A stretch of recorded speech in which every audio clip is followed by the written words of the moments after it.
ஆண்டவரும் இரட்சகருமாகிய இயேசு கிறிஸ்துவின் விலையேறப்பட்ட நாமத்தினாலே உங்கள் யாவருக்கும் என் அன்பின் ஸ்தோத்திரத்தை இக்கால வேளையில் உங்களுக்கு தெரியப்படுத்துகிறேன். 1 ராஜாக்களின் புஸ்தகம் 11ஆம் அதிகாரம் 38வது வசனம்.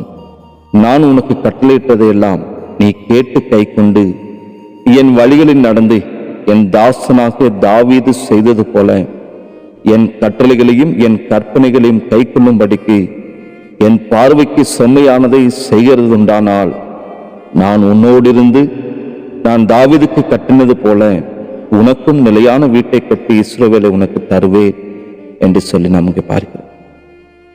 கிறிஸ்துவுக்குள் அன்பான தேவனுடைய பிள்ளைகளே, பரிசுத்த வேதாகமத்திலே தம்முடைய தாசர்களை கர்த்தர் தெரிந்து கொண்ட விதத்தை, அவர்களை கர்த்தர் அழைத்ததான அந்த அழைப்பை சற்று நாம் முன்னிட்டு கவனிப்போமானால் அநேக ஆழமான சத்தியங்களை நம்முடைய வாழ்க்கையில் நாம் அறிந்து கொள்ள முடியும். ஆபிரகாமை கர்த்தர் தெரிந்து கொண்டார்.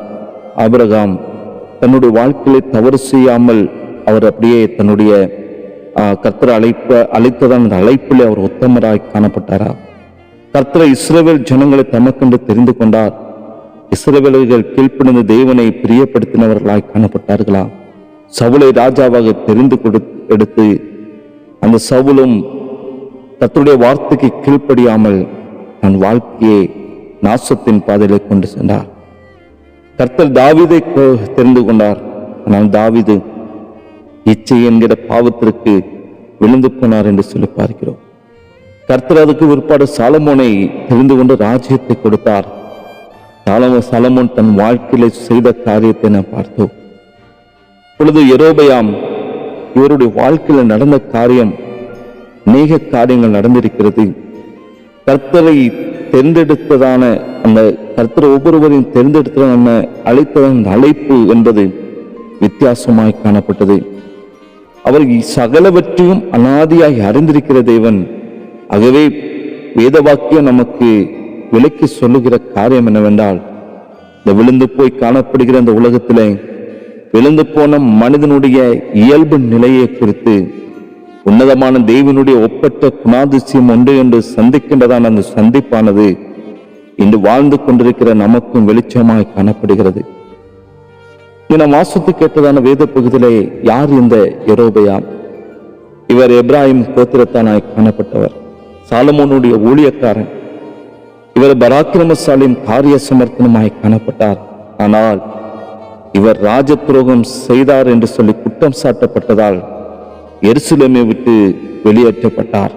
அப்பொழுதுதான் அகியான் என்கிறதான தீர்க்கதரிசி இவரை சந்தித்து, நான் போர்த்து கொண்டிருந்த புதிய அந்த சால்வையை 12 துண்டுகளாக கிழித்து அதில் 10 துண்டுகளை எடுக்க சொல்கிறார்.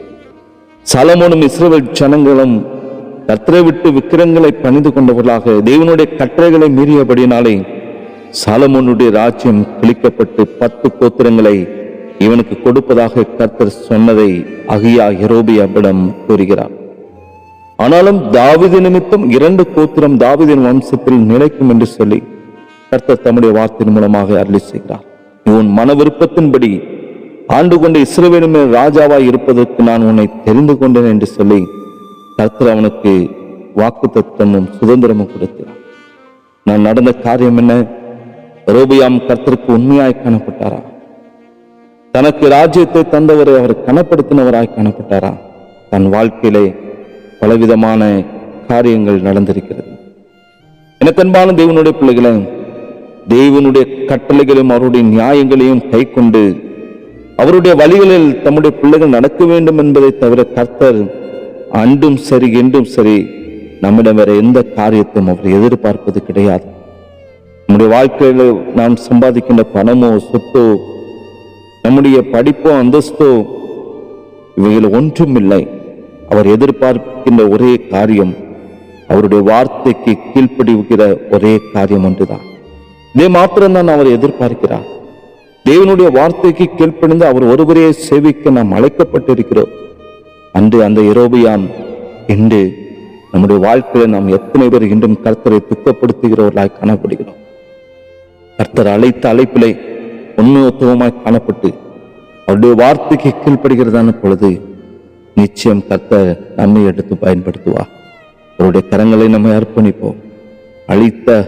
நம்மை அழைத்த தேவனுக்கு பிரியமாய் வாழ, அவருடைய சித்தம் செய்ய, அவருடைய வழிகளில் நடக்க, அவரை சேவிக்க இந்த காலை பொழுதுல நம்மை அர்ப்பணிப்போம். ஜெபிக்கலாமா? நேசிக்கிற அன்பின் பிதாவே, ஆசீர்வதிக்கப்பட்ட இந்த காலை வேளைக்காக நன்றி செலுத்துகிற ஆண்டவரே, உம்முடைய சொந்த பிள்ளைகளாக நீர் எங்களை தெரிந்து கொண்டிருப்பா. உண்மை மாத்திரம் எங்கள் வாழ்க்கையில் நாங்கள் சேவிக்க, உண்மை மாத்திரம் நாங்கள் தொழுது கொள்ள, உண்மை ஆராதிக்க, உமக்கென்று கீழ்ப்படிந்து வாழ யாவருக்கு அப்படிப்பட்ட கிருபைகளை இந்த காலை பொழுதிலே பரிசுத்த ஆவியானவர் கொடுத்து வழி நடத்தும். ஆசீர்வதிங்க. இயேசுவின் நாமத்தில் ஜெபிக்கிறோம் நல்ல பிதாவே. ஆமென், ஆமென்.